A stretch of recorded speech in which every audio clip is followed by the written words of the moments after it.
Salam berjumpa kembali teman-teman sekalian, sahabat-sahabatku yang terkasih.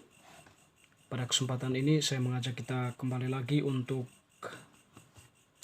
mendengarkan sabda Tuhan yang kita ambil dari penginjil Yohanes bab 1 ayat 35 sampai 42. Murid-murid Yesus yang pertama. Pada keesokan harinya Yohanes berdiri di situ pula dengan 2 orang muridnya. Dan ketika ia melihat Yesus lewat, ia berkata, "Lihatlah anak domba Allah." Kedua murid itu mendengar apa yang dikatakannya itu, lalu mereka pergi mengikut Yesus. Tetapi Yesus menoleh ke belakang. Ia melihat bahwa mereka mengikut dia, lalu berkata kepada mereka, "Apakah yang kamu cari?" Kata mereka kepadanya, "Rabi," yang artinya guru, "di manakah engkau tinggal?" Ia berkata kepada mereka, "Marilah dan kamu akan melihatnya." Mereka pun datang dan melihat di mana ia tinggal, dan hari itu mereka tinggal bersama-sama dengan dia. Waktu itu kira-kira pukul 4. Salah seorang dari keduanya yang mendengar perkataan Yohanes lalu mengikut Yesus adalah Andreas, saudara Simon Petrus. Andreas mula-mula bertemu dengan Simon, saudaranya, dan ia berkata kepadanya, "Kami telah menemukan Mesias." Ia membawanya kepada Yesus. Yesus memandang dia dan berkata, "Engkau Simon, anak Yohanes, engkau akan dinamakan Kefas," yang artinya Petrus. Demikianlah sabda Tuhan. Terpujilah Kristus. Teman-teman, saudara-saudariku yang terkasih, penginjil Yohanes yang kita dengarkan tadi mengisahkan kepada kita suatu peristiwa di mana Yesus diperkenalkan oleh Yohanes Pembaptis dan juga kedua murid Yohanes Pembaptis yang mengikuti dia. Yang pertama adalah Yohanes Pembaptis. Kita tahu bahwa Yohanes Pembaptis ini setelah dia membaptis Yesus, seolah-olah bahwa dia tidak tampak lagi di situ. Tidak diceritakan lagi berkaitan dengan Yohanes Pembaptis. Tetapi Yesus sendiri yang kemudian memberikan kesaksian tentang Yohanes Pembaptis itu sebagai seorang yang mulia atau seorang yang sangat setia, yang setia kepada Allah, setia kepada firman Allah. Dan Yohanes Pembaptis ditampilkan oleh penginjil Yohanes pada kesempatan ini. Dia memberikan kesaksian tentang Yesus dengan mengarahkan pandangan banyak orang kepadanya, dengan mengajak mereka untuk melihat dia. Tetapi satu hal yang baru di situ, dia menyuruh melihat, tapi sekaligus dia mengungkapkan suatu pernyataan, yaitu anak domba Allah. Lihatlah anak domba Allah. Ya. Tentu di sini anak domba Allah, kita mungkin bertanya, anak domba Allah. Ini merujuk pada suatu peristiwa yang akan terjadi dengan Yesus, atau Yesus yang datang untuk menyelamatkan manusia, menyelamatkan begitu banyak jiwa manusia yang sudah terjebak ke dalam dosa dengan mengorbankan dirinya. Pengorbanannya itu menghasilkan kekudusan atau keselamatan bagi umatnya, dan merujuk kepada ucapan syukur dari Israel sendiri, di mana selain mereka mengucapkan syukur kepada Allah, sekaligus memohonkan pengampunan dari Allah sendiri atas dosa yang mereka perbuat, yaitu dengan mengorbankan anak domba, hewan atau binatang itu.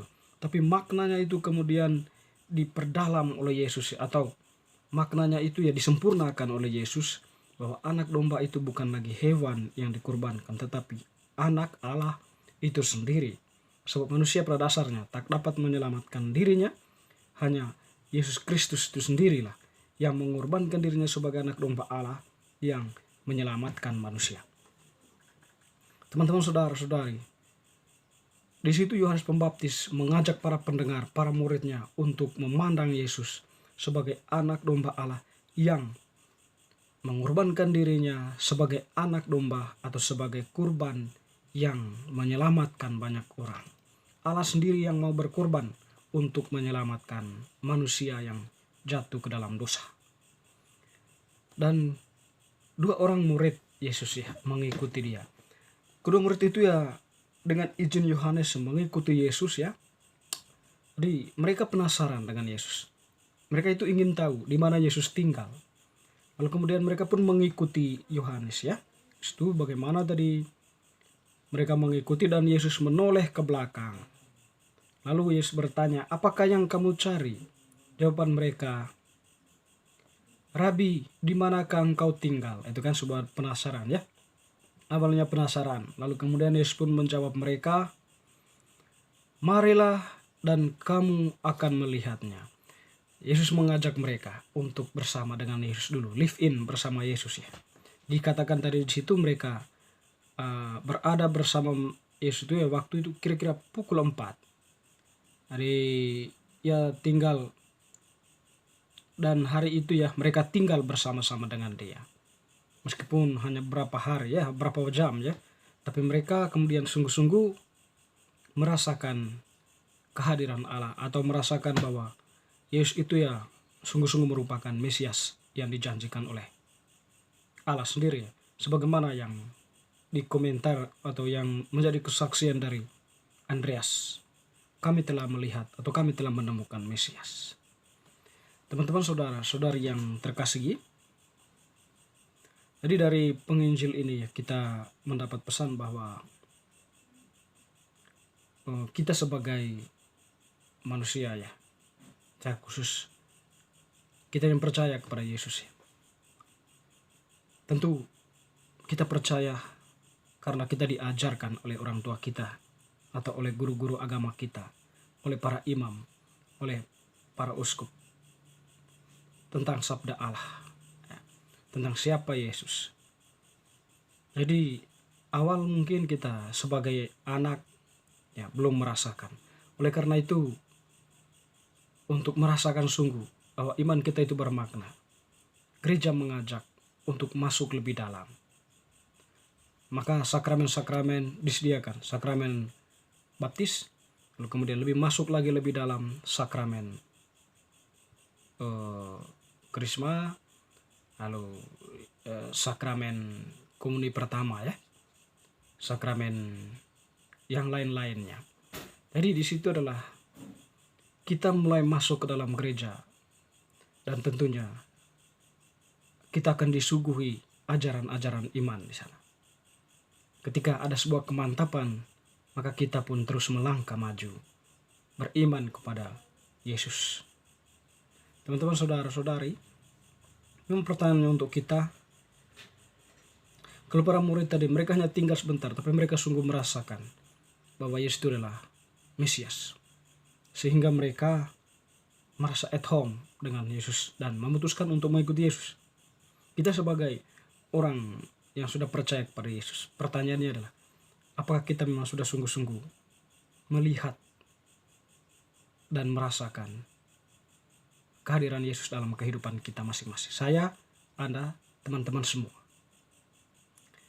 Sebab ya memang kalau kita menerima Yesus artinya bahwa kita siap menjadi pewarta sabda. Kita siap menjadi orang-orang yang menjadi duta kebenaran. Ya, berhadapan dengan hal itu ya memang tidak mudah. Ketika kita sebagai manusia berhadapan dengan realitas kehidupan yang penuh dengan warnanya. Terkadang ada tawaran-tawaran dunia yang menarik, yang mungkin mengorbankan iman kita. Kenikmatan-kenikmatan dunia yang memungkinkan kita jatuh ke dalam dosa. Jadi itulah tantangan kita sebagai orang beriman. Kalau kita sungguh-sungguh masuk dan melihat apa yang diajarkan oleh Yesus dan kita hayati itu dalam kehidupan kita